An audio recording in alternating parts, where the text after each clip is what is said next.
So I went to the ceramics program just to kind of say hi, and then I walked in and said hello, and then Kitty Ross, who teaches there, was like, "Do you need a job? We have this opening." And I was like, it was like I was off of the train for a matter, like I think an hour, and then I was offered this job that was kind of perfect for me because it gave me like a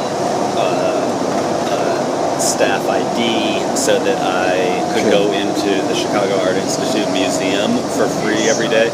Yeah. And I would always walk into the museum and then wander like a different path and then get to my like the job, but each just to have that as your work day, like every work day I'll wander through the museum and find some new painting or sculpture and mostly coming from Alfred, where it's like one stoplight, no culture. There is no fancy art museum with like a really impressive collection like the Chicago Art Institute has. So it's like just a beautiful experience. But it wasn't my intentions. Just like because my friend was busy, I needed to like burn some time before I could.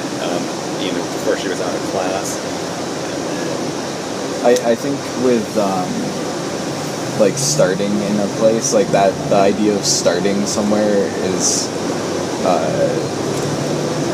never has like the limit set around it. So it's like you begin and you can like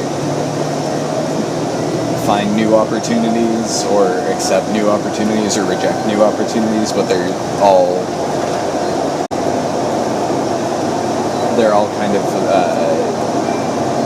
to aid that main intention, which changes too. I like that you started the recording maybe halfway through this first bus trip too. Yeah. I think there's something like when do we start? Which bus do we take?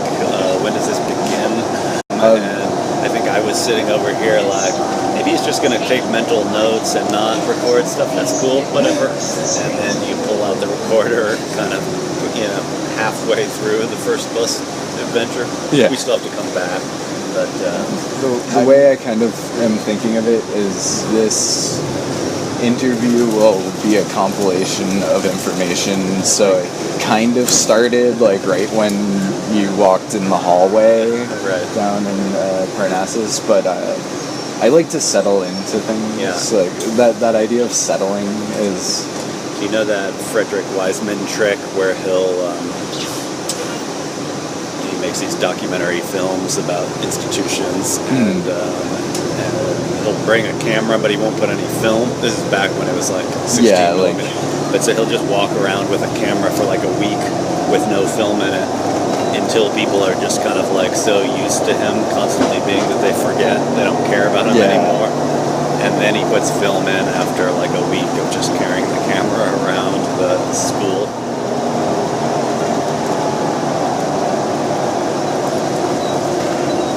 I also love like what else the recording will pick up, right? Like even just like we were on some kind of big road, freeway.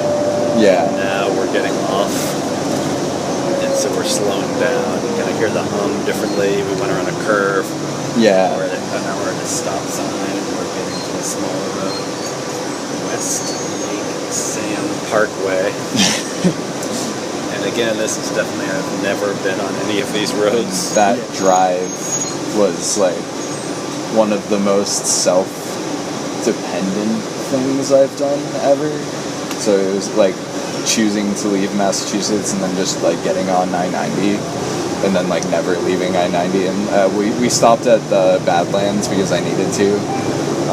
And we stopped at Mount Rushmore, which I didn't need to. But it's good, one of each stop. Yeah. One that you needed and one you didn't need. Yeah. But we did that in like 4 days, or 4.5 days, and then called my landlord like the last day and we're like, oh hey, I was supposed to move in like 2 days ago, but I decided to take my car out, so I'm calling you now. We were still in like one time zone away, like over in Idaho or something. was like, I'll be there in like 4 hours. The only drive across most of the country that I did was, I'd already moved to California. I was living in California, and I think I'd just gotten there, so I didn't really have like the best living situation, and I was living with this friend of a friend from Detroit. She had these 2 dogs. I like dogs. I think she liked me because I liked dogs. So she had these 2 big dogs. Zeke, and I'm forgetting the other one's name. But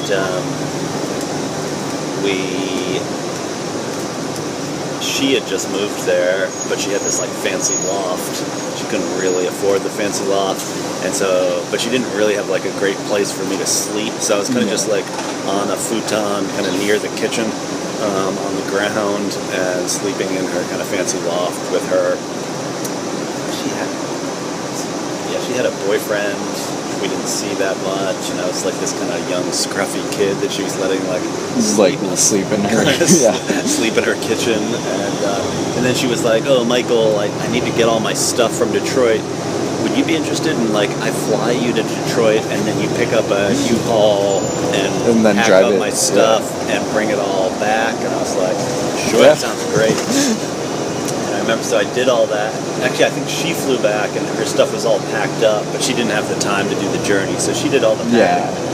And there were like trees in the back and all sorts of like, cabinets.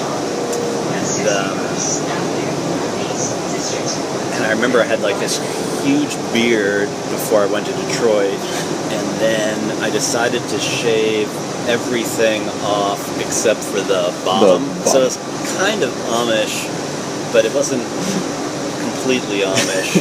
It looked more like a weird scarf that I was wearing around, and people would look at me like I don't understand, like what kind of facial hair, and this weird, look that was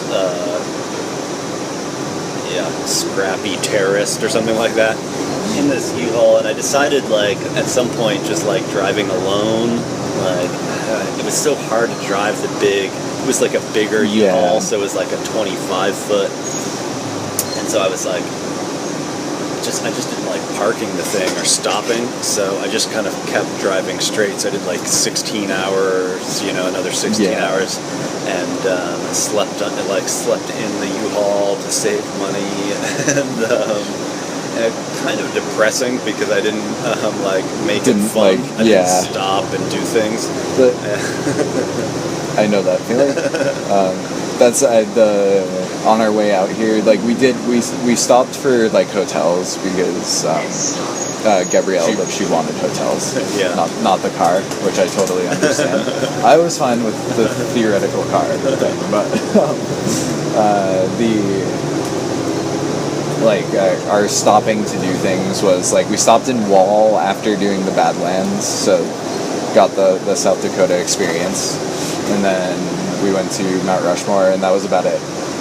Granted, it was like beautiful driving through all those different like seeing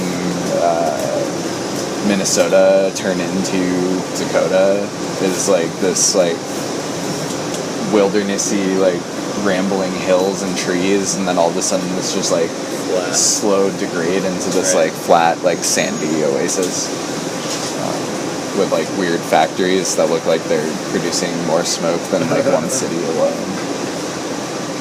Or like going from Chicago to Minnesota where there's like... This is your last stop? Thank you.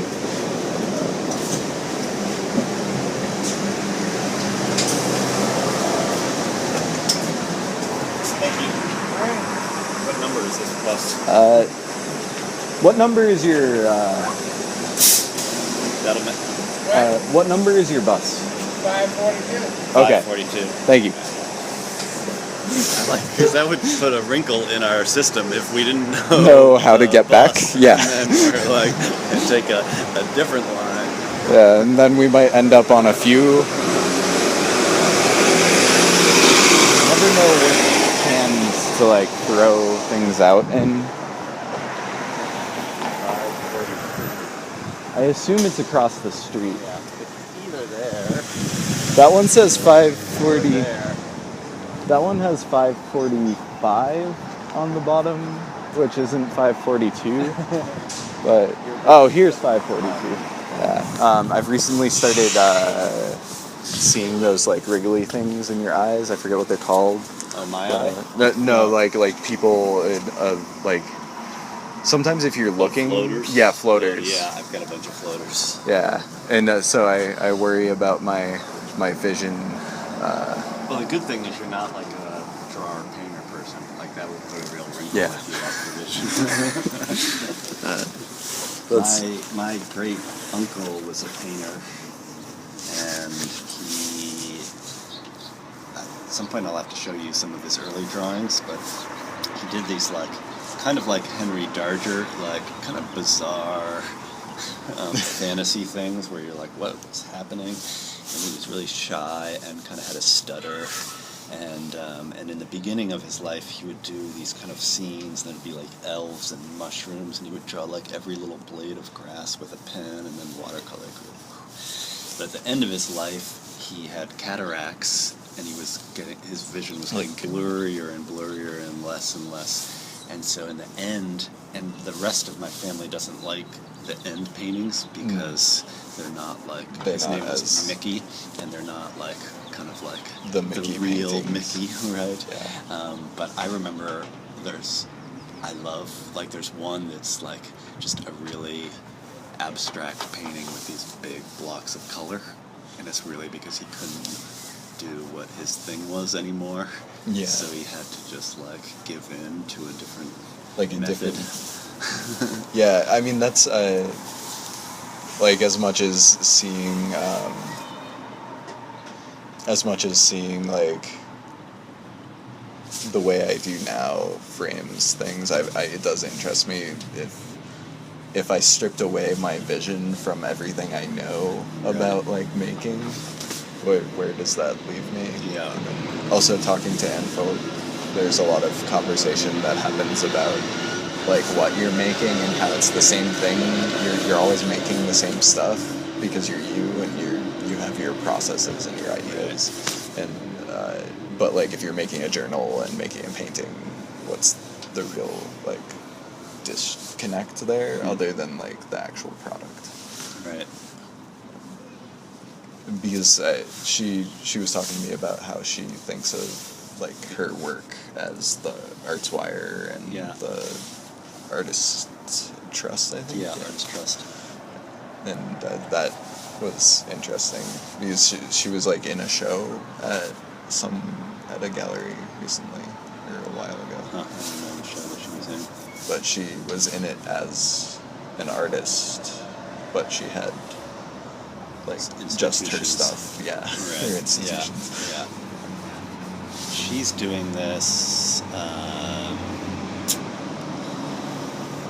dinner with, I don't know if you got that email, but she's doing like a dinner hosted with this guy, Matt. You'll have to double check if you're, I think it's Matt Browning. Okay.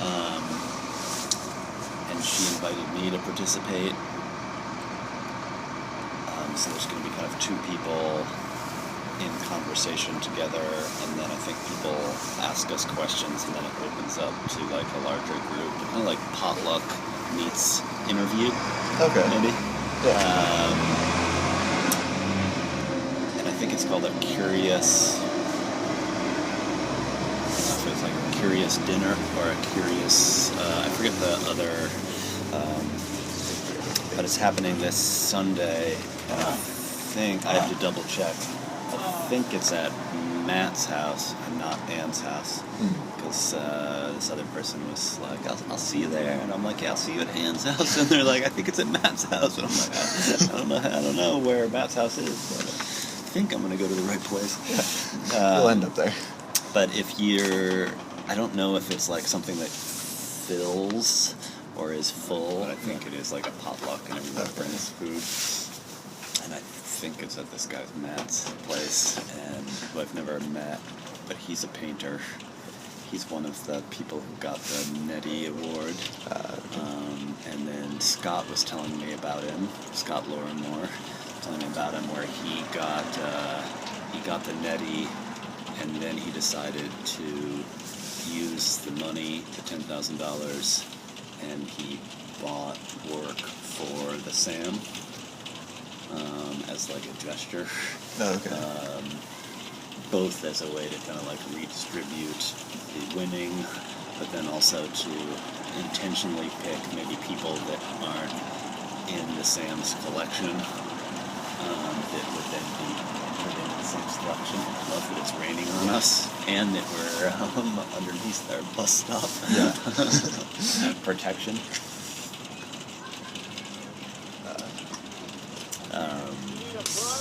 But I thought it was, I think it's Matt Browning. There's too many Matts, so I'm getting mixed up. But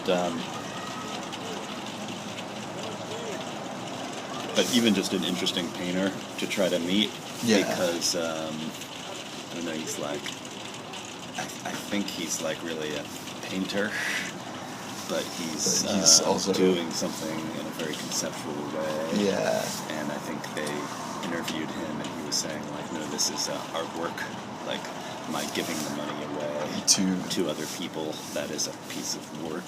Yeah. So I don't know, it's interesting to read a little bit about him. I need to read a little more before Sunday.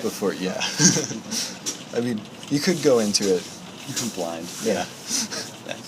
I'm busy, so I'm sure it'll be partially blind, a little bit of research. Yeah. I always try to like dip my toes in all the pools that I can, like while I have the time. Like, but then the conglomeration of water, like one of them might be like saltwater pool, like one of them might be like a chlorinated freshwater. Freshwater gets a little rancid, so it's like go into the chlorine, gotta kill off the bugs. Salt water for some healing power. Yeah. Eventually it all evens out, but I think once you're actually like fully swimming in one of the pools, you'll like learn what that pool's about. Yeah.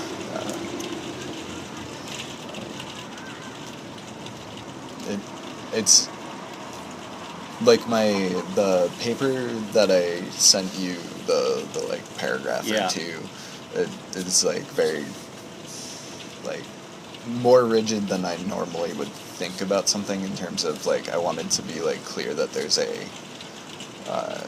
that like every decision is like bracketed by like some type of end or beginning, and like that end and beginning is like what allows for those decisions in between. But which like I think we've like everything kind of fits to that, but I was meaning it in like almost the intentional like end and beginning, like you know the two, or not end and beginning, but the two limits. I'm even thinking of our journey today, right? And it's still technically this feels like the middle, right? Like we are really in the middle, even though the recording and then where the start, like, oh, was the start Parnassus, or was it searching for the bus, or was it getting on the bus, or was it like the emails, the recording? But it is like thinking of the brackets. Like this feels like such a poetic middle. Yeah. Like, because of how it's raining, we're still not sure if we're going to find the right bus to get back. Yeah. But I still am like, no, this is the middle. Like we are at the midpoint. Yeah. And then the end is going to be blurrier. It's going to be a funny bracket, because then is the end like follow-up emails, and like, Michael, the recording was bad. Did you mean this word? Which might be the case. When you said C, was it S-E-A or S-E-E? I like how little that bus is compared to the other ones. Yeah. I definitely think there's going to be like heavy amount of sound clips. This might just turn into some ambient like soundscape that people listen to. That's one of the things that started me thinking about like limits and like limitations wasn't actually like making anything as much as it was like I dabble around with music production a lot and like just sound samples and like how you're taking it from a source and like that source is then like mixed and chopped and like altered into this new like rhythm or idea or like completely different sound. Yeah. And but that like still is starting with like the bracket of this is the idea or like this is our bus, like this is our like there's some type of intent by what you've sampled. And I feel like works like that too. Yeah, that kind of, I was just in a Skype call with Yerba Buena Center for the Arts because my collaborator and I are having a show there in another year, and they want to show a lot of old Future Farmers work. And it's kind of an interesting question that we still have to think about, which is kind of like, what are what are some themes within the work, right? And then even just like when picking these kind of themes, is it a structural theme, like something like the material that you've chosen to use?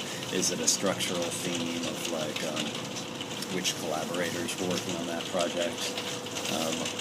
Or is it like I'm kind of thinking of like a poetic theme structure, right? So I was kind of going through some of our old projects and thinking of like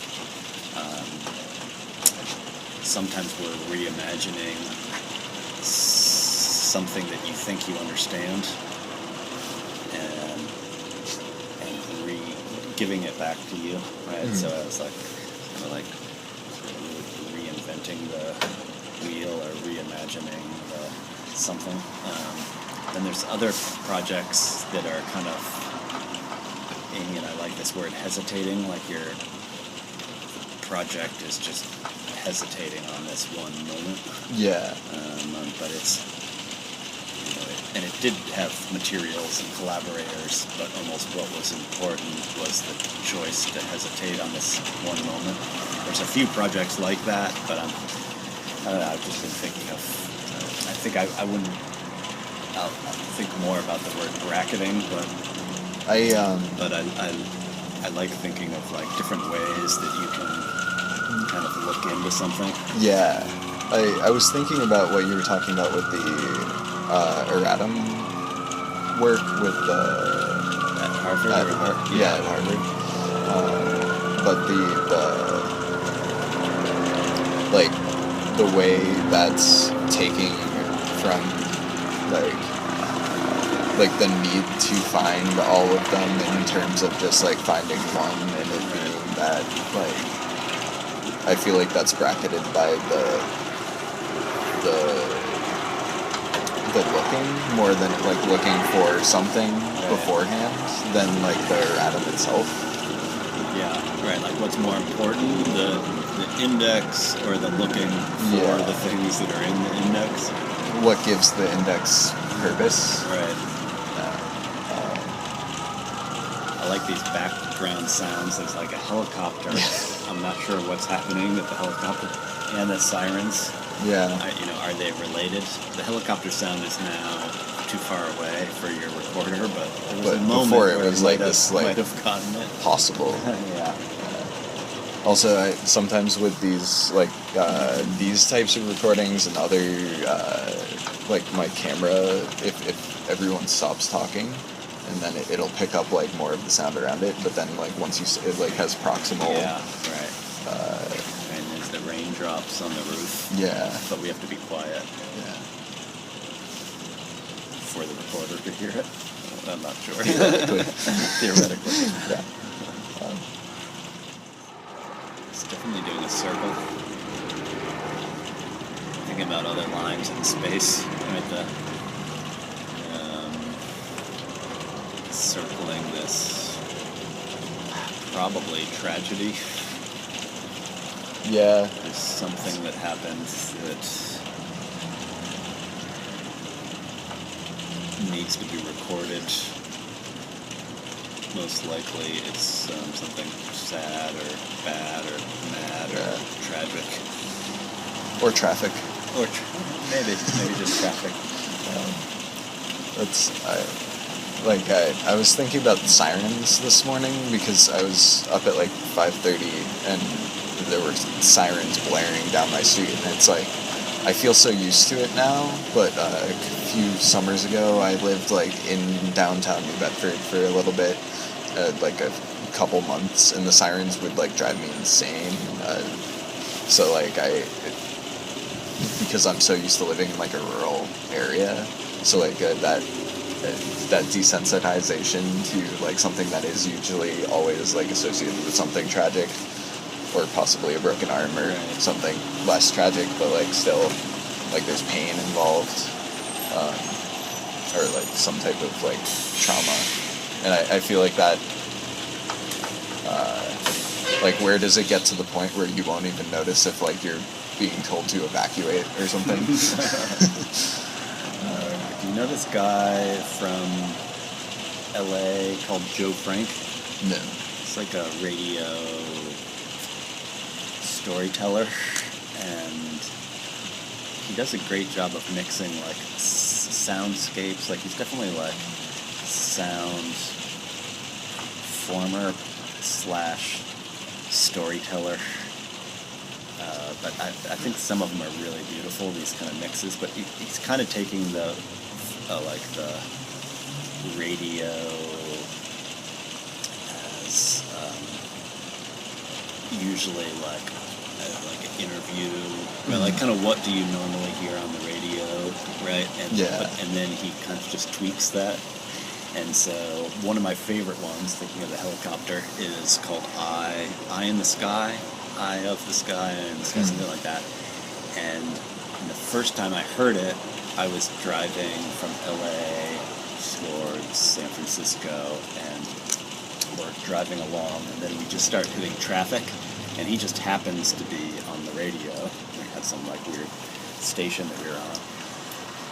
And so we're listening, and his radio program is just a fake report about traffic from like a helicopter standpoint. Yeah. So it's just like kind of like I-72 is really backed up and blah blah blah, and it starts very kind of mundane, and it's kind of like traffic, and it slowly gets more and more over the top and surreal. So at some point it's like Wait, like what a are we bus, listening to? like a bus has overturned. It was full of nuns. There's some nuns escaping the bus. They're on fire, right? And you're like, is this real? Right? But it really quickly goes away from reality into just like the ether. You keep going, but it's one of my favorite like audio storytelling pieces. Yeah, Eye in the Sky, I think. Yeah. It's really beautiful. One of my favorite Canadian directors is Guy Madden, who makes these like the highest brow version of a lowbrow movie. So it's like a B movie that he's taken to just this extreme where you're like, this must be the most expensive B movie, but it's like it is still a B movie, like kind of intentional bad acting or overacting, like kind of weird camera stuff. But one of his movies, and lots of his movies you can't recommend to people because they're kind of they have like strange themes, right? Like one of my favorite movies is called Coward Bend the Knee, and it's really like an autobiography about him. Mm-hmm. So it's about his life, but it's 1/3 hockey, 1/3 hairdressing, and 1/3 abortion. So, like, behind the hairdresser is this abortion, kind of underground abortion place. Okay. So you kind of, like, enter, the movie goes into, like, haircuts and, like, scissors, and it goes in the back, and there's abortions, and you're like, so some people you're just like, I can't recommend this abortion movie to you. but he has some other great movies. He did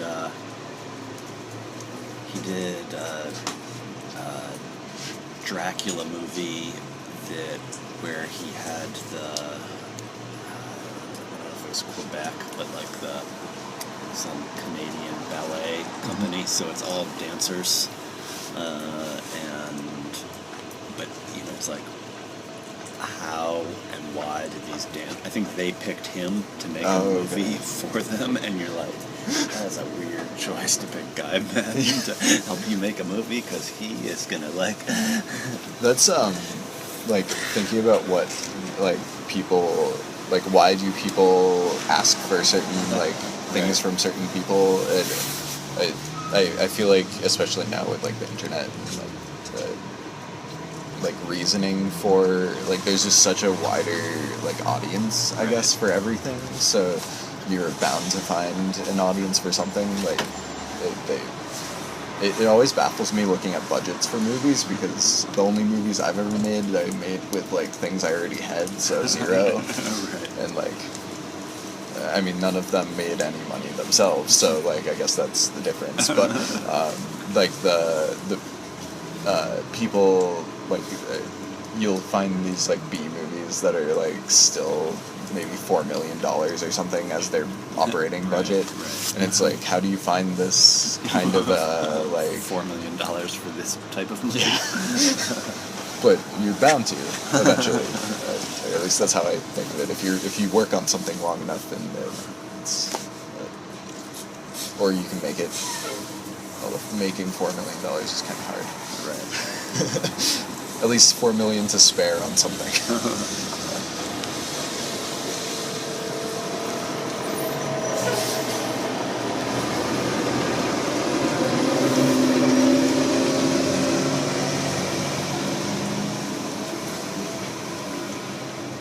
I'm wondering if our bus driver is going to be the same. I know. Yeah.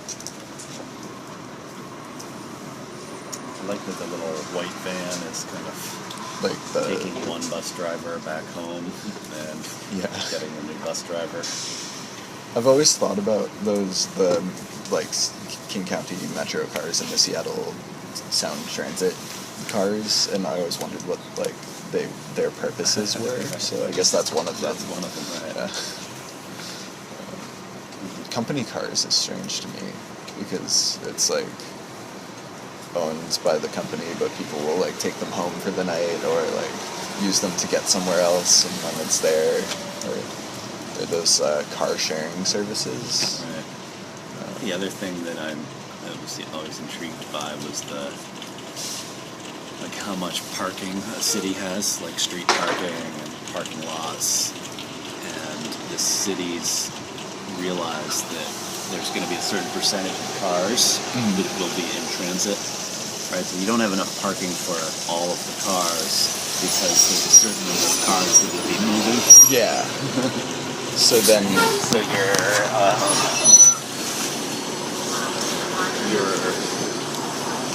like the map, just like the map. Yeah, the city planning in general, I wanted to take, there's an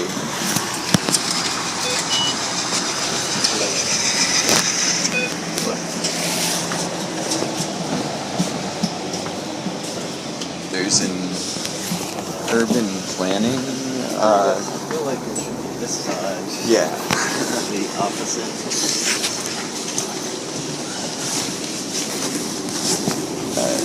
An urban planning like department, I think, at UW, and I was really trying to take one of those classes this quarter, but I couldn't roll over any more credits unless I paid for tuition in the summer, which I didn't want to do, so I didn't take it. But I've been like really tempted to go talk with them, because there's this there's a class that's about those kind of things, like the limits to certain like social reasonings for things. So like if people use that many cars, like how many parking spaces do we need to like meter, or like the zoning too is interesting, or like the parking zones, let alone like actual building zoning. Or how to make people take more buses. Yeah. If all of the university classes, like this interview that you're doing, if all university classes were inside buses, we could sell off the entire university, put all that money towards kind of Bus like tickets? a new bus system, maybe, or even like free rides, or what else, like, you know, Yeah. chalkboards. You need a chalkboard, I guess, if it's a school. Chalkboards on bus. Like this, Specifically chalkboards, not like the dry erase. Yeah, specifically. But I think they could be accordion-style chalkboards. Yeah. You know, still out of slate, though, like a heavy black Yeah. slate. That just like hinged. rotates and like Special sponges that would fit inside of this accordion. to keep it from breaking. Yeah. I'm hoping for this web interview that would be online in some sort of audio format. You could at least do a drawing of this. Yeah. So when they hear me talk about the slate chalkboards, accordion style, they'll understand what I'm gesturing towards. Yeah. I think it's about time to break out the camera and see it. So. I think the drawing will still happen. I was thinking of this is just a good way to catch audio, but also it's like video, so things we talk about, the bus specifically. I don't actually know if you're allowed to film on buses, but I've been doing it a lot lately.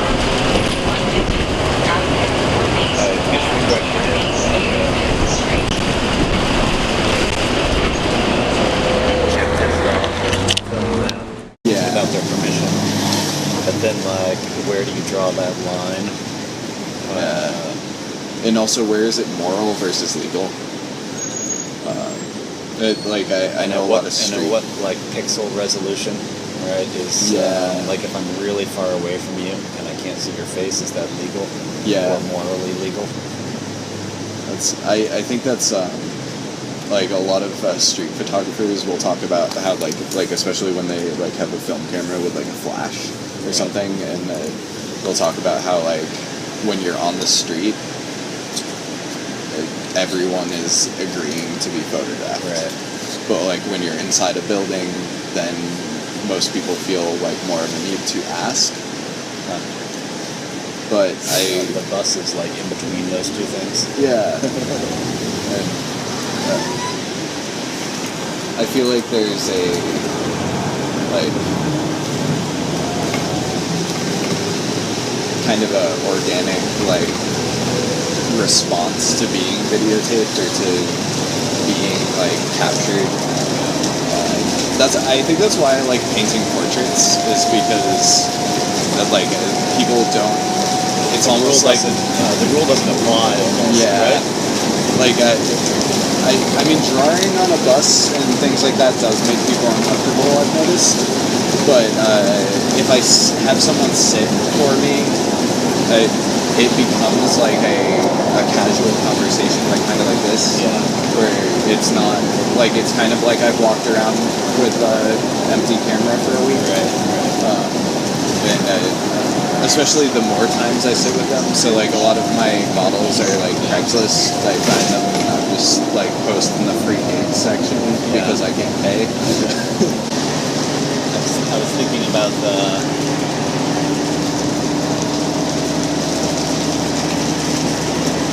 just like that. Just doing public art projects or doing social projects or projects with people. Like those conversations always come up, and it's almost like the individual specific logics that people have, and how you kind of come up with something in the middle that works for both of you is actually really beautiful and powerful. Like that you had that honest conversation with someone.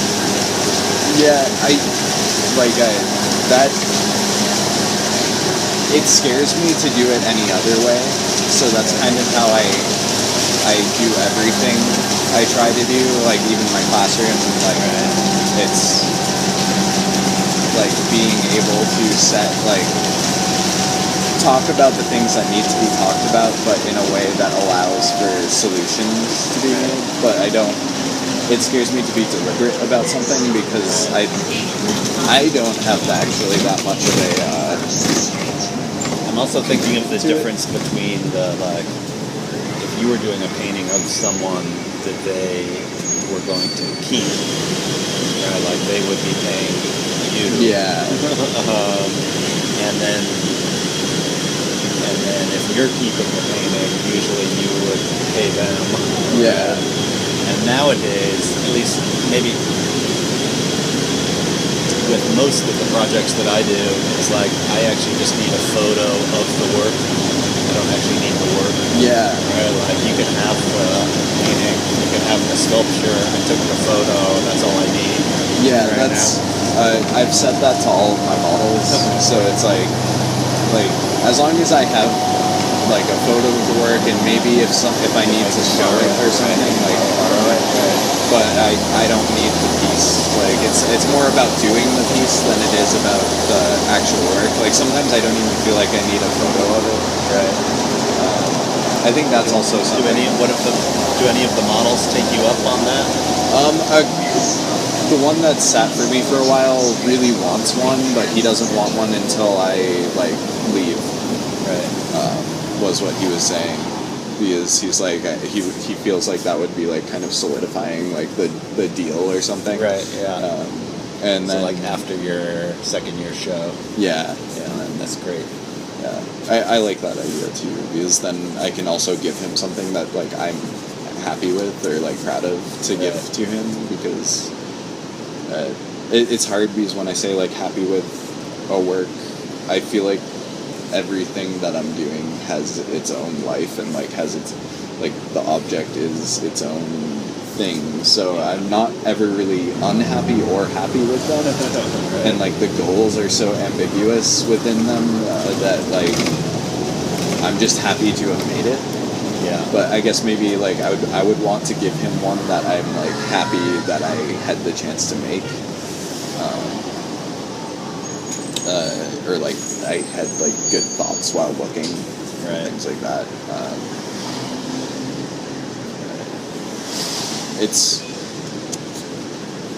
It's hard explaining the idea of making something without an intent to the object, like without an intent of like holding on to anything or like showing anything. Yeah. But like, that's both for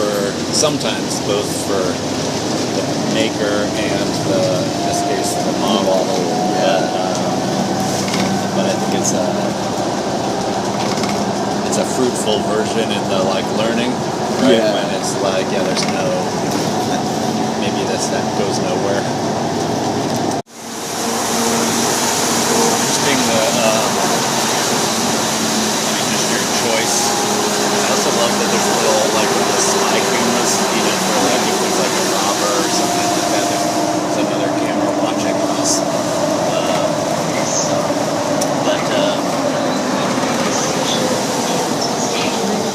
Thinking about just, like, your choice of the bus ride and beginning, middle, and, headed towards at least, like some version of an end. Right? Yeah. Even if it continues into something else. But how the beginning felt like this amazing potential, right? Like we didn't know what bus number, we weren't sure how we were going to decide. And then heading towards the end, there's this kind of sadness that I'm already feeling. Yeah. The rain is helping it, right? Yeah. But there's like I know that I'm getting towards this end, and there's some kind of like the opposite of the potential. Right? Yeah. Is like we're headed towards this kind of a moment where we have to get out. Yeah, that's And it both feels like like there is the choice, right? Because we got it on, we didn't start at the end of the bus line. We started in like the middle of the bus line. Yeah.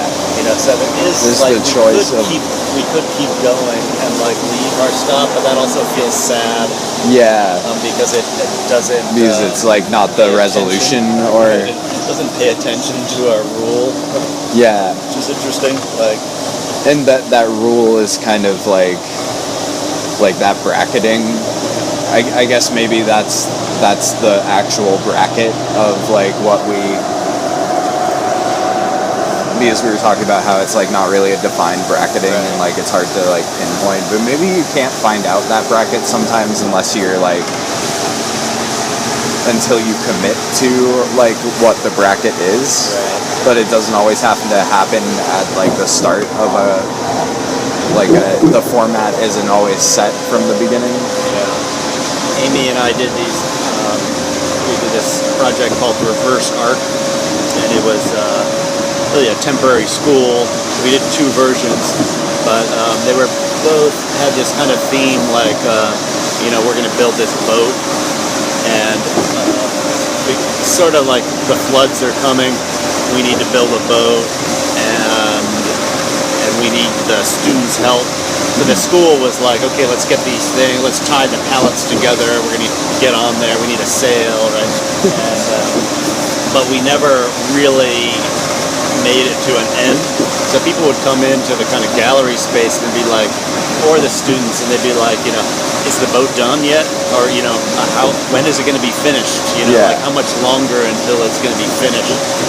And somehow that blurry middle where it's like we're not sure if we will finish, and we don't know if the boat will float, and we aren't going to necessarily even put it in the water and test it. Like we're really in the middle. Just thinking of that journey and how that sitting in the bus stop felt like kind of timeless. Yeah. Right, because we paused from the one direction. We didn't know how long. We didn't check the schedule to know when this next bus would come. So we were in this like kind of without time. It felt like a magical place. Yeah, it felt like a pause, especially because we didn't know when, like, if he was going to be the one picking us up, or if like the stop or the start. Right. Or was it too late and there's no more of this bus line until tomorrow, and we're just sitting there for 24 hours? Yeah. Sorry, that line only runs once a day. You missed it. Yeah, I was thinking about those before starting too. I was thinking about how I was on the 70, and it was in the middle of the night, and we got to the end of the 70, and he said, "Oh, this is the last stop, and I don't do any more after this." And so I ended up taking the light rail back, but we were trying to get to the Showbox in downtown for a show, and yeah, I was thinking about how that's a possibility, and that was interesting.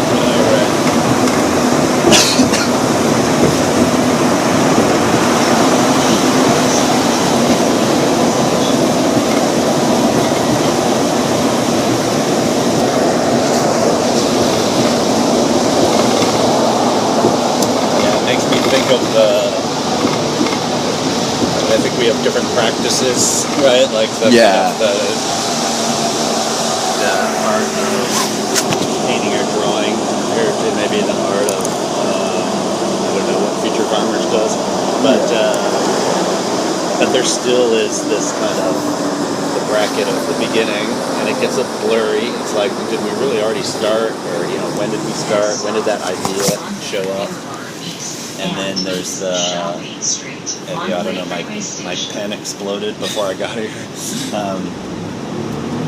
And then there's the end, right? And is the end of the show, or the end of kind of making the piece? Yeah. And then there's like Reverse Arc, which is this specific piece where we actually did it again. It was like Reverse Arc number 2, and we did a kind of similar version with like subtly different themes. feel like studio practice as like a term is kind of, there are all of these like connections between everything, so it's you're not forced to. So like the differences between painting and drawing versus future farmers work versus like anything else, like another photo or like even how they were talking about like your position as like a ceramics professor, and but they all do have these like, especially when it comes to something like limitations or like those bracketings, like those. That's the place we all start. Right. And I like the kind of when, even this question of like, oh yeah, Michael, you were hired in ceramics, right? But like, when am I not in the bracket? When am I not in the bracket? Or like, okay, it's okay for you to be outside of the bracket, but how long can I be out there before I have to go back in? Yeah. And thinking of Flint too, right? Like, okay, he's the new photo media teacher, and you know, it was. I mean, I love the healthcare piece that he was proposing, which was kind of that crazy basement sauna. Yeah. But that would be a membership, and people would become members, and then their membership fees would pay for the health care of the employees of Yale Union, and you're just like what a, you know. I love that, you know, either you say like, no, this is part of photo media, this is within the bracket, or you say, well, it's okay that you've gone out, but we hope you come back inside the bracket. I've never really thought about it as like a commitment to the bracket, like whether you're outside or inside, but like there is a commitment, I guess, which but I guess that goes with the intent. So like if you agree to be classified as like a ceramics professor or a photo media professor, and then you're working in all of these different like veins, and they're not exactly this or that, or like not even remotely this or that. Exactly. But like that, you're committing yourself to eventually return to that, or at least, or are you committing to? I'm thinking of a personal thing, like you know, am I committing to acknowledging that there's a bracket, but that's it? Right, which is different than committing to like going back inside the bracket. I'm just committing to like, yes, universities have brackets, and maybe I'll just keep fighting against the brackets. Yeah. Even though I kind of need it to be there so that I can push against the bracket. Yeah, like if there was no, like I might prefer if there was no bracket. But I wouldn't have something to push against or bend around or hop over, right? Yeah, like you wouldn't have that thing that you're getting used to confront. Right. I also think like when like there are brackets that you control and there are brackets that the university controls, and I think that's a problem. Like not a problem, but like a part of like any institution is like they run based on a system of titles and a system of like. System buildings. Of systems, Right. Yeah, and like that is one set of commitments for them as like the institution, as the creator, or as the artist. I'm curious, since we got on the other side of the street, like what is our mirror image? That we sat on the other side. I think it's the next one. That was what I imagined though, as the opposite would be the one that's like in that before the egg thing, the metal before the egg sculpture. I don't know what half the sculptures on campus are. I've been reading the plaques when I get a chance to, but I know the one outside of the Henry, the trees. I forget. Who is that? I forget the name of the person, but they did a couple of those elsewhere. The like glass, Purple. yeah, the purple. Yeah.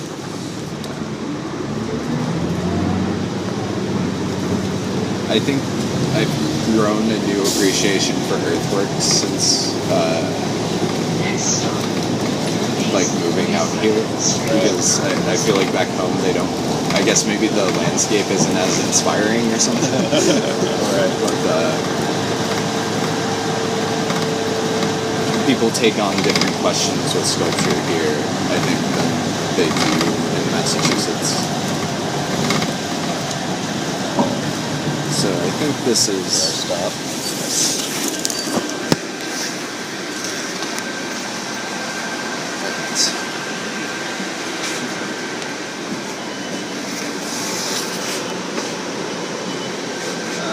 Back door.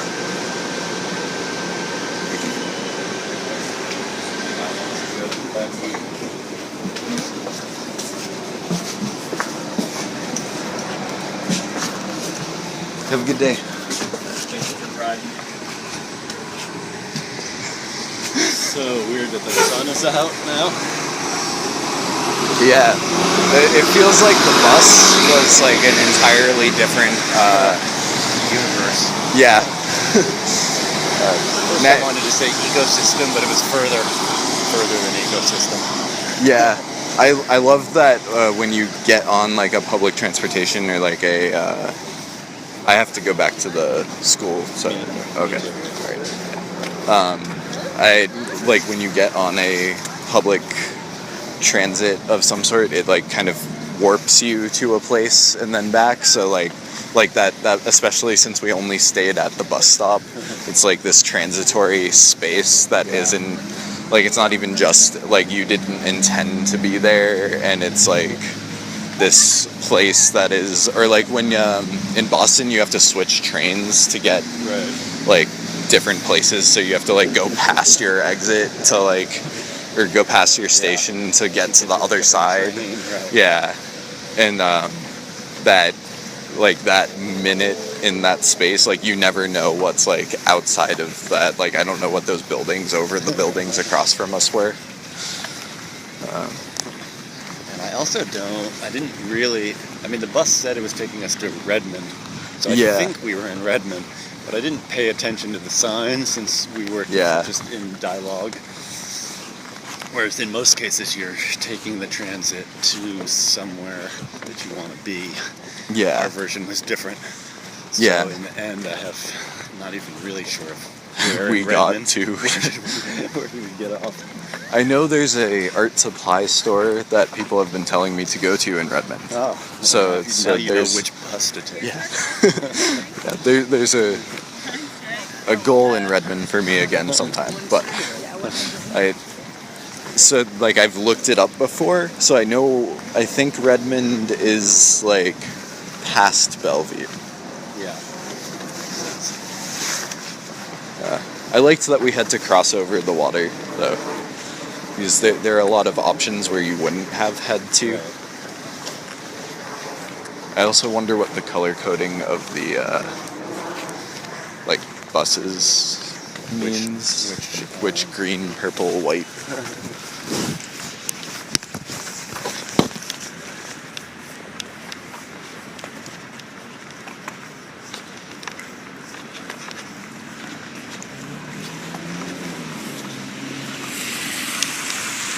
I met this woman in anthropology. I met her at the Thai restaurant, and she was like grading a paper. I asked her what department she was in. She's in the anthropology department, and I'd have to look at my email to remember her name. But she studies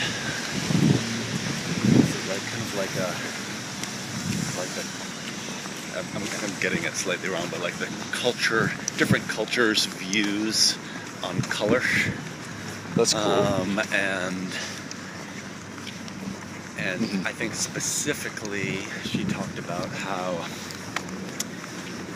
I think it was like a MRI and I think it was like someone was pregnant and they had to take some sort of picture right of the womb, and there was both a color version and a non-color version, and it was kind of like different societies' preferences for either being disturbed that it was color or needing it to be color.